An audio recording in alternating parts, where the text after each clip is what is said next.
How would you like a 15% discount to my daily email, the stack of stuff, the show notes, discounts to the conference, all of that? All you need to do is text the word show to 33777.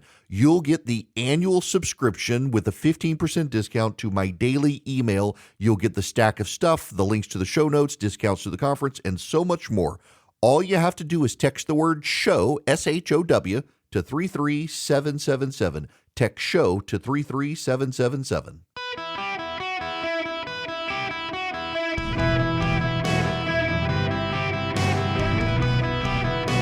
Welcome to the Eric Erickson Show podcast, Hour 3. Greetings and welcome across America. It is Eric Erickson here. If you're in my neck of the woods in Middle Georgia, remember we got to stop a communist from getting elected to the state legislature today. Go vote.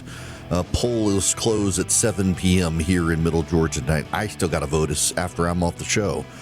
The phone number is 877-973-7425. Oh, I got to talk about the Francis Scott Key Bridge. You remember the bridge? In 2024, a ship lost control. It had a critical malfunction, slammed into the Francis Scott Key Bridge, and it collapsed. Construction of the bridge began in 1972 and finished in 1976. It opened to traffic officially March 23rd, 1977. It was 1.6 miles with 8.7 miles of approach road. It was an extremely impressive bridge. It took, now the entire bridge, construction started in 1972, and it was finished in 1977. I want to make sure everybody understands the perspective here. I'm going to read for you Wikipedia here. This is important. Construction of the Outer Harbor Bridge began in 1972, several years behind schedule and $33 million over budget.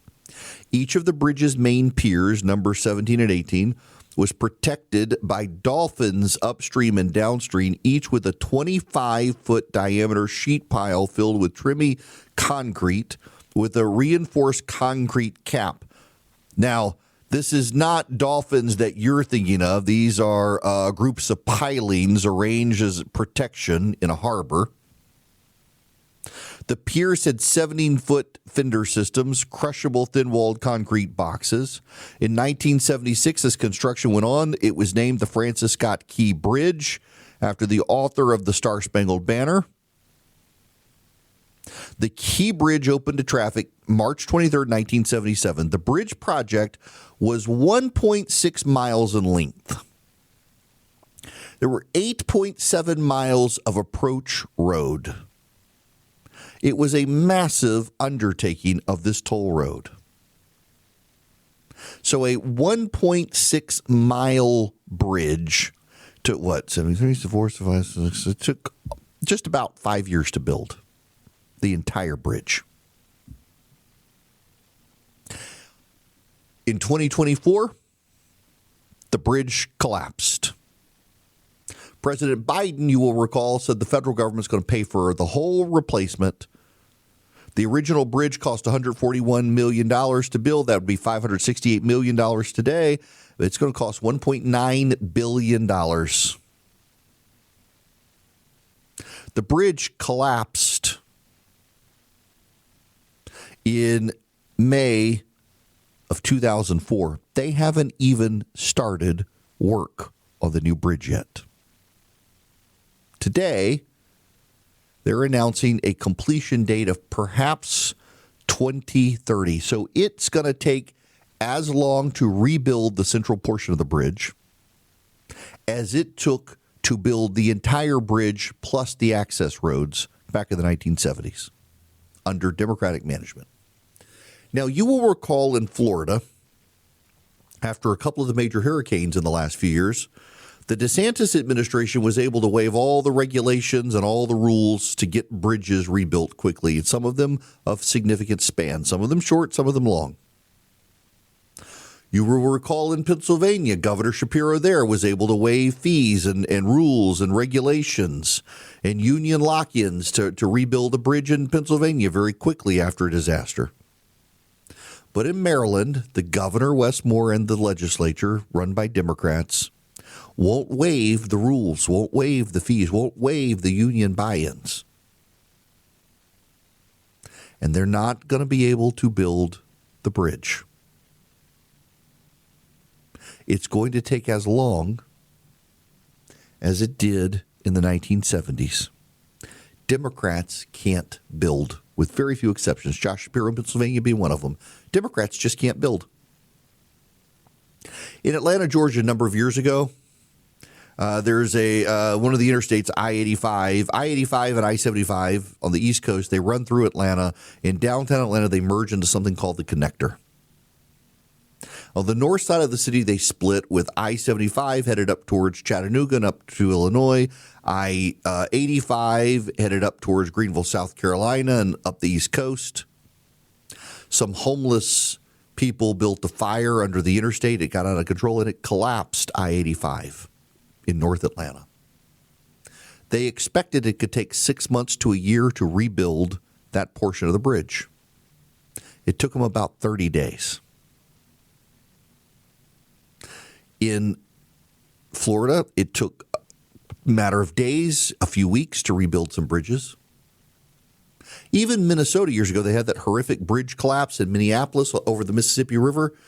And it didn't take them a whole long time to rebuild it in Minnesota when Tim Pawlenty, I think, was governor of Minnesota at the time. But Democrats can't seem to build. Let's go to California. Gavin Newsom is doubling down on California's high-speed rail system. He's mocking Republican states for not building high-speed rail. The problem is California hasn't built high-speed rail. The latest CEO of the California high-speed rail project has been arrested for a offensive touch of an intimate partner or some such. I don't know if he beat his girlfriend or what, but the head of the high-speed rail project in California has been arrested for some sort of detrimental touch to an intimate partner is how it read in the paper. I don't know what that means. He touched someone in a bad way who was his partner. So they're going to get a sixth CEO. They have not, in the more than a decade they've been planning this high-speed rail line, laid 6 inches of rail. They will have 6 CEOs before the first inch of rail is laid in California. And Gavin Newsom thinks it's a success project. You know, you could take, someone pointed this out the other day on Twitter, there are hourly flights between Los Angeles and San Francisco that are reasonably priced. You could take the entire prepared budget of the California high-speed rail line between Los Angeles and San Francisco, and you could buy every seat on every plane going back and forth to San Francisco from Los Angeles for over a year and just give people free seats on the planes. California can't build its high-speed rail line, and yet it's doubling down. It's now been cut of federal funding for the project. The Department of Transportation threw in the towel and said, we're not going to do it. And, of course, Gavin Newsom said this is political. It's Sean Duffy and Donald Trump. They're punishing California. They're throwing in the towel because it's a waste of money. Think about this. A private for-profit venture is going to build a high-speed rail line between Los Angeles and Las Vegas. It will connect in on the outskirts of Los Angeles, I think in Victorville, California, this high-speed rail line that will jet across from Los Angeles to Las Vegas, and that private high-speed rail line will be built quicker than the publicly funded high-speed rail line between Los Angeles and San Francisco. And you could say, well, Erickson, that's a shorter amount of time. Yes, you're absolutely a shorter distance. You're right. It's a shorter distance between Las Vegas and Los Angeles. It absolutely is, I believe, a shorter distance. However, at the same time, you're crossing an interstate line and you're able to map it out and build it, and they haven't even started laying rail on the Los Angeles to San Francisco high-speed rail. You know, that Bright line is going Las Vegas to Los Angeles. They've got one they built from Miami to Orlando. A lot of people were skeptical of it. People are still skeptical of it. It's had some problems, but it's actually carrying passengers, and they may be extending it across the state of Florida. It's a privately funded project. Democrats can't build things. Amtrak wants to build all sorts of new lines in the country. Nobody needs Amtrak in this country. Flights can be so cheap. You got Spirit and Frontier. You want to take your life in your hands and see your Spirit. You get on Spirit Airlines, and they'll either take you to see Jesus or your next destination. Maybe you'll get mugged while you're on the plane, but it's okay. They'll do it with a friendly smile. But at least you can go from, Las Vegas to Atlanta, Georgia for cheap on Spirit or Frontier. You can get on Southwest, which now makes no sense to fly Southwest anymore since they've gotten rid of everything that made them unique, but you can still fly it if you want to fly it.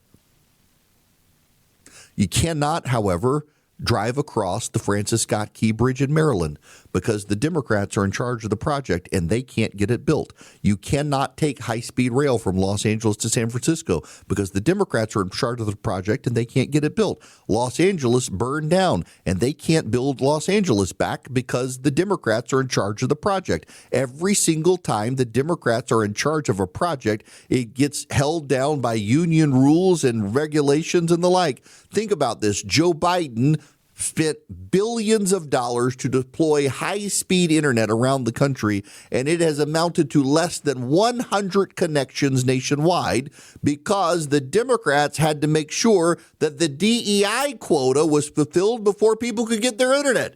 You had to have so many non-white businesses and employees competing for the project before you could even flip the internet on.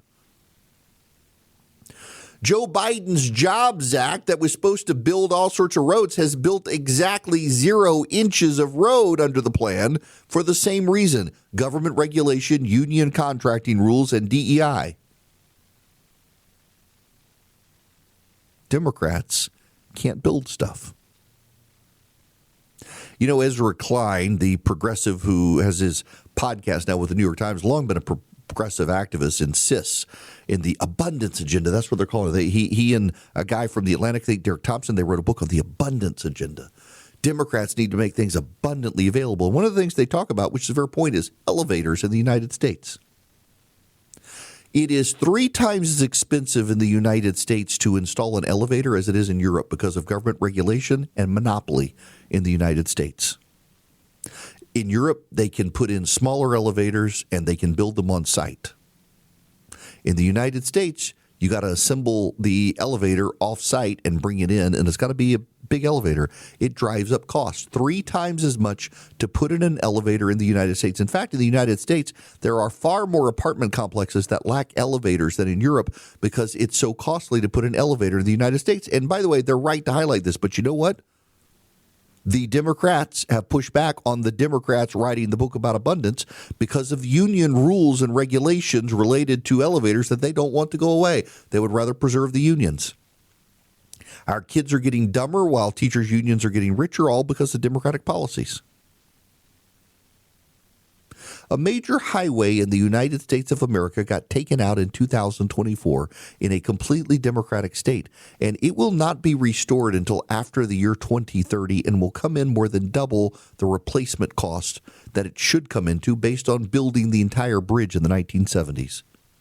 And no one seems to think that's a problem in the Democratic Party, and no one in the media seems to think it's a problem. A major sewer line collapsed in Washington, D.C. that was controlled by Democrats, and no one in the press seems to think it's a problem. No one seems to think it's a problem on the left that a massive high-speed rail line has been planned in California for more than a decade, spent billions of dollars, and they haven't even laid a single piece of track yet. No one in the Democratic Party, and most people in the press Don't think that's a problem. If anything, the press in the United States is so protective of the Democrats, they are causing the Democratic Party to break down. Because if it was Republicans, there would be a relentless attack by the press on it, and the Republicans would have to be on their A game.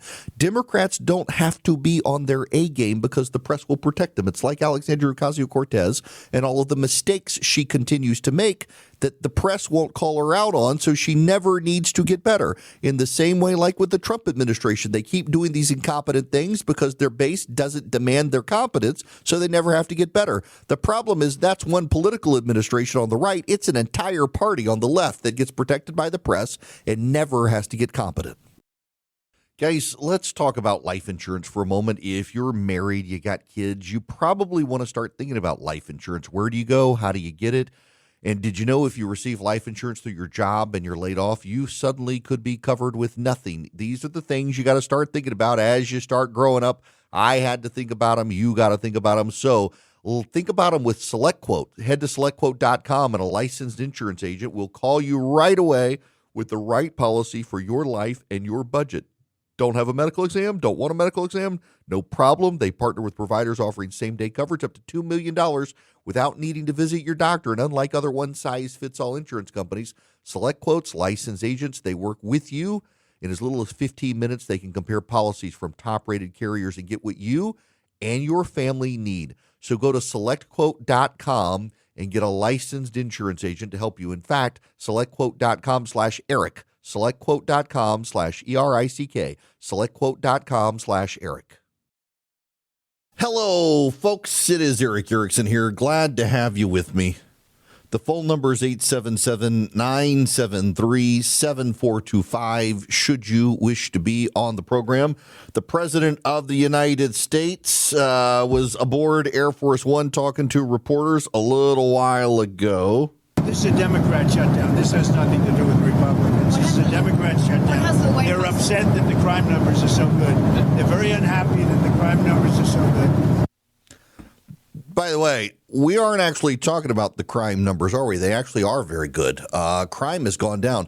You know what's so funny is that for a very long time, the National Press Corps would throw in people's faces the crime numbers and say, oh, look, crime is down. Why do you people think that crime is down or not down? Because it turned out they were rigging the numbers, particularly in Washington, D.C. They got caught. They were rigging the numbers. And guess what? Now the Democrats and the media say, well, maybe they're rigging the numbers. Maybe crime.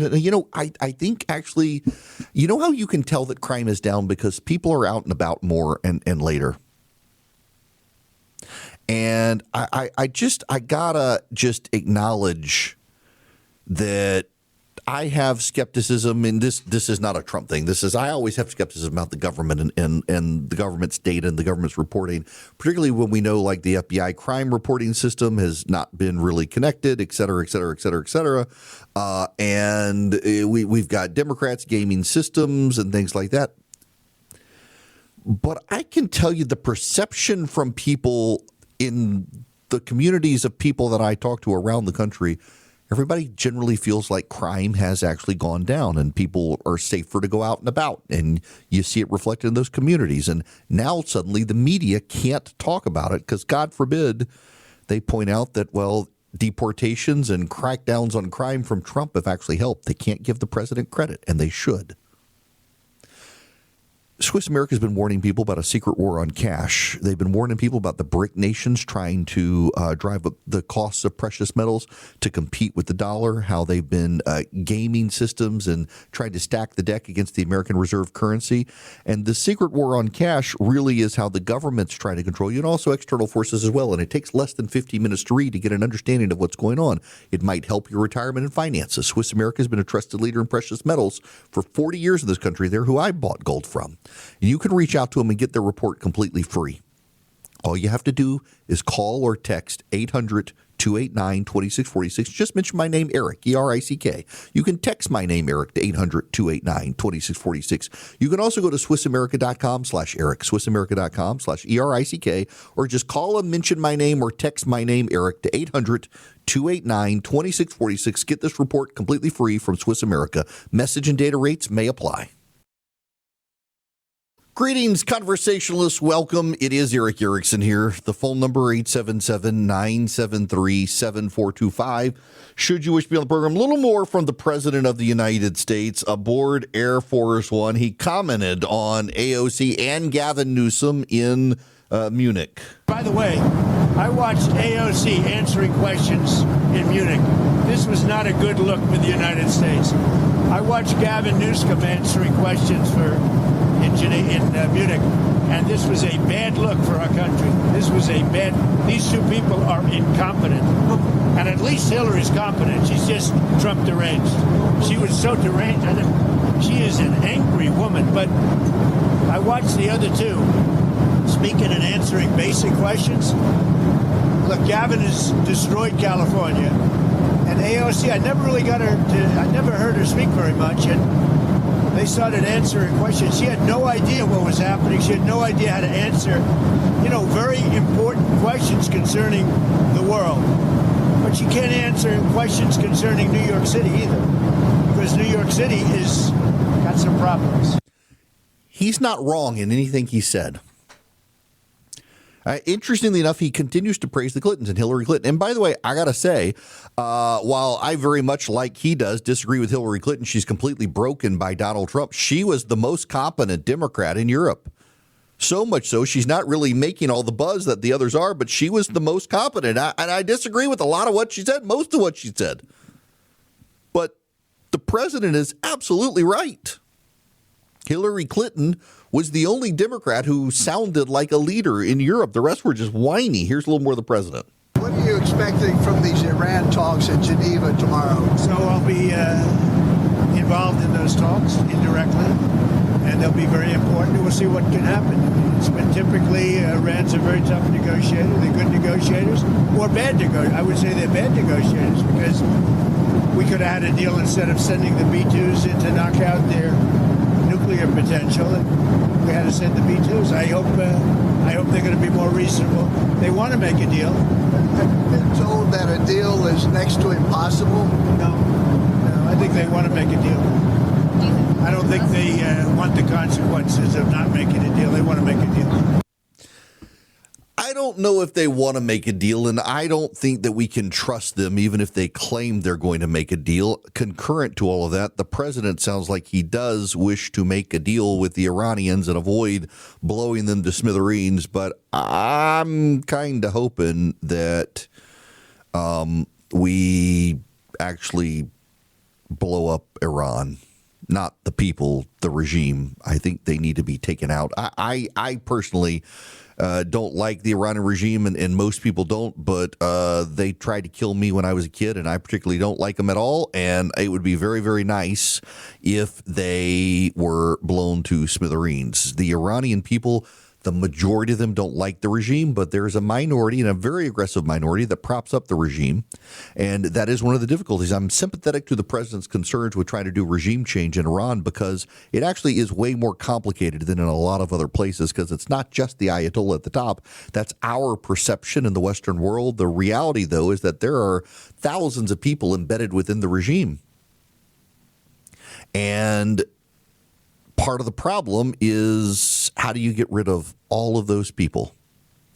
And I don't know that you can. Now, I want to switch to random topic here, because I'm dealing with this right now. Wade Lentz is a pastor, and he is complaining online. It's actually gone viral on Twitter. He says, our refrigerator just died. Again, this is our second refrigerator in 10 years. It was a Whirlpool, a plain Jane model, no bells, no whistles, no fancy screens. We bought it for simplicity. It lasted 5 years and 1 month, exactly 30 days past the warranty. The repairman's verdict, a dead compressor. But the real diagnosis, it was built to break. Under the guise of green regulations and energy efficiency, we've traded tanks that lasted 30 years for plastic-heavy shells that barely last 5. We are forced to pay a premium for high-efficiency tech that saves 10 cents a month on electricity, only to be told to throw the whole $1,500 unit into a landfill when the single internal compressor fails. It's a racket. The government mandates the specs, the manufacturers cut the quality, the consumer's left holding the bag of spoiled milk. We don't own appliances anymore. We lease them from the scrapyard. I haven't mentioned this on radio, and now I will. We had our dishwasher break last weekend, and it began to leak out water underneath the floor, and our floor is buckled. Our wooden floor is buckled. Now, this has happened years ago in our house, and we had to sand the floors, and we can't sand the floors again. We would have to replace the floors. We don't have the money to replace the floors, and it's not devastating damage. I think if I called my homeowner's insurance, I would suspect my homeowner's insurance would want to cancel my policy for having them deal with it. But the floor is messed up and the dishwasher is messed up, and it has hurt our cabinets. And thankfully we have solid wood cabinets. If they were pressed sawdust, the whole thing would probably fall through. We don't have the money for the massive renovation of our house that we probably need short of winning the lottery. Whoever built our house made some very questionable decisions, and things have started breaking over time in our house. And I don't have the money to put in to fix a lot of the stuff at this point. Trying to save up to do one thing. You know how it is. One thing breaks and you've saved money, and suddenly all your savings goes away to fix that one thing, and then something else breaks. Our dishwasher is fairly new. Lowe's installed it, and our repairman says they actually did a bad job of installing it. There was no way for us to know, and that was part of the problem. But this is a recurring pattern with dishwashers and washing machines and dryers and refrigerators where they don't make them like they used to. We lived in a house that was built in the 1950s, and we lived there from 2000 until 2011. The refrigerator that the original family had in their house that was put in the 1950s still worked. Still worked. The original refrigerator still worked. We got a newer refrigerator, and it was a fine refrigerator, but we kept the old refrigerator because it still worked. You can't do that anymore. And to Wade Lentz's point here, the government, through those Green Star regulations and it's federal law, you've got to understand Congress did this. Congress did this. Congress, working with the environmentalists and the manufacturers, passed laws for efficiency for these green energy star or whatever appliances, and a lot of the manufacturers moved to cheaper parts. A lot of people believe the manufacturers wanted to go to the cheaper parts so that your machine would break down and you'd have to buy a replacement in 5 years. A lot of people believe that. I'm not going to try to tell you that's not true, but I know enough people in the industry who have told me that they actually believe that if you, given people's angst on this, the manufacturer who can build the washing machine or the dryer or the refrigerator that lasts is going to come out on top. But you can't build them to last anymore because of the federal law and the regulations related to the law. And a lot of the manufacturers don't want to be seen as working for repeal of the law because they would be lit on fire by the environmentalists, by the Democratic Party, by the media for doing so. But everybody recognizes it's not good. And ultimately, the irony here is it's bad for the environment. Every 5 years, you got to throw away your refrigerator and get a new one because it breaks, or 10 years, or however long it is. It is a real problem in the United States, the appliance repair. We actually use a company in my town, and they don't sell appliances. It's one of the reasons we like them so tremendously is they don't sell appliances. They will come in and they can fix they can fix our air conditioner, they can fix our refrigerator, they can fix our dishwasher, and they'll tell us it's time for you to get a new replacement. Here are some models we recommend. You can go somewhere and buy it, but they don't try to sell us the model. They try to fix what we have. They fixed our washing machine, they fixed our dryer, they fixed our dishwasher, they fixed our refrigerator, they fixed our air conditioner, they fixed our garbage disposal. They fixed them all whenever they've had problems. We had to replace an ice maker in the house at one point. We had to replace a washer and dryer at one point in the house, and they fixed them until they couldn't fix them. They said, now it's time to replace them. But even they have pointed out that this great company with great repairmen, they can fix anything. They're like, they will give us a list of brands. Here are the brands that we recommend you look for. They're going to last the longest, and we repair them the least. We have Maytag washers and dryers, which used to be really, really good, but they're not. The brand name has still carried some street cred, but they're not as good as they used to be. Speed Queen is one that a lot of people love for washers and dryers. But, back in the day, you'd go to the Sears and Roebuck store and you'd buy a Kenmore refrigerator, which was part of Whirlpool, I guess, at the time, but it was the Sears brand Kenmore, and that sucker would last you forever. But now everything is plastic on the inside, even the stuff that should be metal. It gets hot, it breaks, and the manufacturers actually aren't happy with the system either.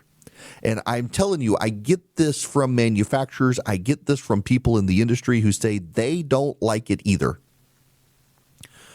But because of the government, it's not just regulation, it's also the federal law related to the Energy Star program, they've had to cut back. Again, I was talking to a major manufacturer who said he would love it if they could go back to building appliances that lasted 20 years because they would dominate the market. Because there are always going to be new homeowners. There are always going to be people who want to upgrade their homes. They're always going to want new stuff, and they would have it. But you would be able to buy it from them and stop buying from all the other manufacturers, and they would make money. They would dominate the market. But it's impossible, given the way the law and the regulations are designed, for them to use the parts that it would have. And, by the way, they're more expensive, and a lot of people don't want to buy the more expensive stuff. And he was like, we could sell you an $800 refrigerator today, or you could buy the $2,000 refrigerator. And the $2,000 refrigerator, if we built it the way we wanted to build it, would last you probably for 20 or 30 years. But they're not allowed to build them that way anymore. And you don't want to pay $2,000 for a refrigerator. Although increasingly at this point, they almost are that much. It sure would be nice if we could repeal the Energy Star program. That actually is the source of the problem. It is a federal law, not regulation, that has required energy efficiency and then has built around it these green regulations from the various entities in Washington, D.C. and at the state level that have compelled the manufacturers to cut back. I would pay more. Now, I'm in a position where I can, and I recognize a lot of people can't. But I would pay more to have a dishwasher that was not going to break down after, I think we've had this one for 4 years, and flood my kitchen and buckle my floorboards. And, our solution is we're just going to wait and let the floor, ultimately, it'll dry out and flatten itself in maybe a year or so. We're not planning on moving out of our house unless I win the lottery, or one of you wants to write me like a $10 million check so I can go buy land and build a house. That's not going to happen. So we'll stay. Over time, the floors will dry out and they'll begin to right themselves. So how do I know? Because it's happened before. But I share the frustration. His is his refrigerator. Mine is my dishwasher. The last dishwasher we had in our house lasted us a very long time. And the only reason it was replaced is because a part broke and they didn't make the part anymore. I hear this frustration from so many people. Things just don't work anymore. They don't last anymore. We have a disposable economy.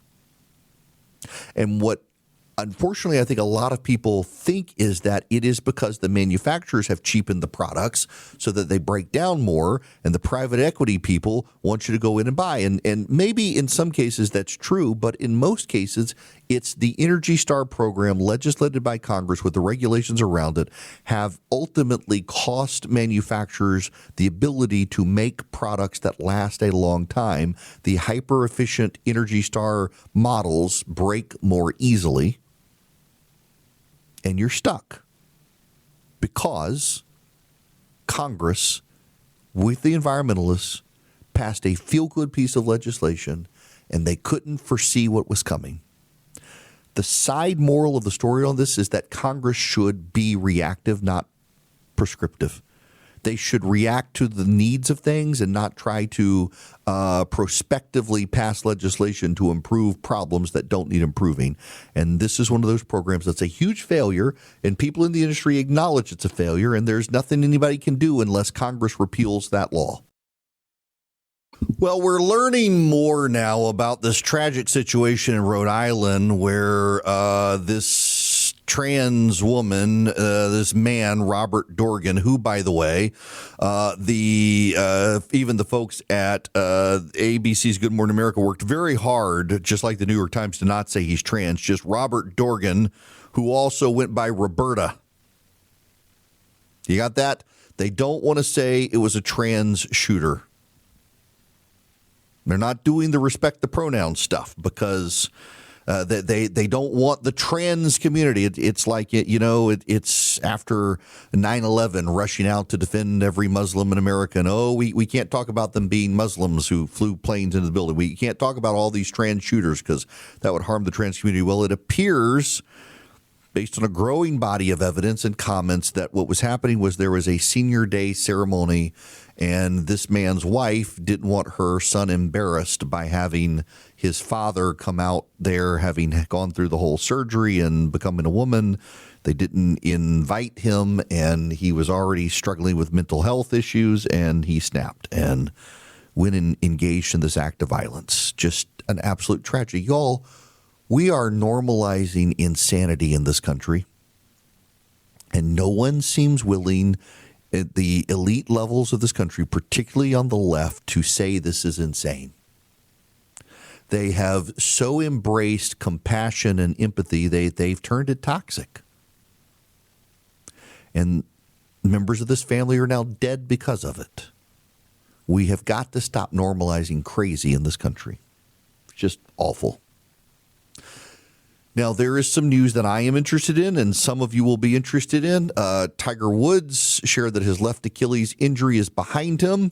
He has had back surgery and needs time to heal, but he is actively considering playing at Augusta National for the Masters. It is 7 weeks away, and he would very much like to play at the Masters. All I want is for my son to be able to see Tiger Woods win the Masters just one more time. I want to be able to go with my son. I actually can't go that Sunday because one of my favorite teachers from my seminary is going to be preaching at my church. But I wanted to go over, if I can find a ticket, go to the Masters with my son. And boy, I would love it. I nearly tripped Tiger Woods a couple years ago at the Masters. He had to go pee. True story. He had to walk past me. I had to get out of the way. I moved out of the way. He never made eye contact. He said, thank you. And he came back in and looked at me and nodded and said, thank you again. I was like 6 inches from Tiger Woods. Had I stuck my foot out, he was so focused looking at it, he would have tripped. Of course, I wouldn't do that to Tiger Woods. What a great guy. What a great golfer. And it was really cool to watch him play. I want to have my son be able to watch him play. Preferably at the Masters. We'll see. That'd be so cool if he gets back in. That would be. I really want him to win just one more time. Now, speaking of appliances that are well built, my Rinnai tankless water heater is made up the road for me in Griffin, Georgia, and they are incredible. They're well built, and they are efficient. They've brought down my power bill. I've gotten rid of the tanks. I never run out of hot water. We replaced our tanks in our house with a Rinnai tankless water heater. It's about the size of a carry-on bag. It runs on natural gas, or ours is propane, and it doesn't run out of hot water. The kids can be in the shower at the same time and not fight over hot water. We don't run out of hot water. You won't either. Go to talkingtankless.com. You can find out more about the Rinnai tankless water heaters. You can ditch your tank of a water heater and go tankless with Rinnai. Talkingtankless.com. They are very efficient, and you'll have hot water forever. The Rinnai tankless water heater, it's legendary. It is reasonably priced. It makes for a great upgrade. If you're buying a new house, you really should go tankless. Talkingtankless.com. Go to talkingtankless.com. Partner with Rinnai on making sure you never run out of hot water in your house, just like us.